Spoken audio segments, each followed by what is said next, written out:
How's it going, guys? John from Mindak Outdoors here, Remington ambassador, and today I wanted to talk to you guys about gear. I want to break this section up into 3 phases. Number 1, how to get there. Number 2, how to get the birds to get to you. And then number 3, how to kill them. Phase 1, how to get there.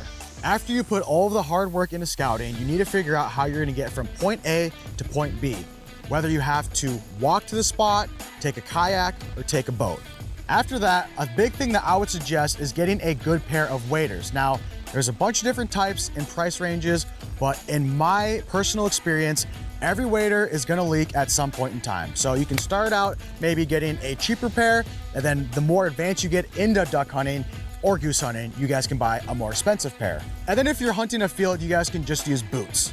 Now that we have yourself out in the field or the body of water that you're gonna be hunting, we have to get your gear over to you. Now, you're gonna be doing that either walking a sled in, using a truck, using a kayak, or using a boat.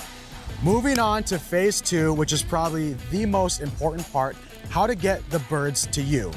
Whether you're hunting in a field or water, you need to figure out what your hide is gonna be. If your hide's gonna be camouflage in the reeds, that's fine. If your hide's gonna be a layout blind or an A-frame, you need to take time to stubble that in and use that to conceal yourself. The next thing that you're gonna need are decoys. Decoys are a big part of killing birds because they need to see where you are. Whether it's floating decoys, a mojo, or silhouettes, you're gonna need some type of decoy to show the birds where you are at. And the last thing you might need is a call. If you know you're hunting ducks, get a duck call. If you know you're hunting geese, get a goose call. Pay attention to their patterns when you're scouting. If you're hearing them doing a lot of feeder chuckles, make sure to mimic that when you're in the water with them. Or if they're just kind of being silent, maybe just lay back on the calling. But having a call is a good way to let birds know that you're around.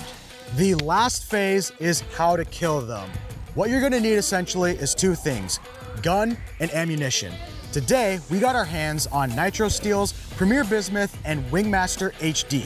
There are a couple different options for guns to use.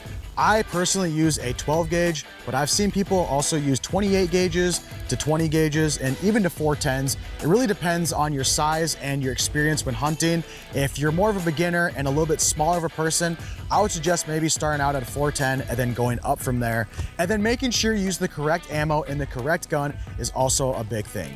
So in today's video, we talked about how you get to the spot, how to get the birds to you, and how to kill them. And remember, guys, if you guys want to check out any of the Remington stuff, it'll be linked down below, or go to remington.com to check out everything that they have.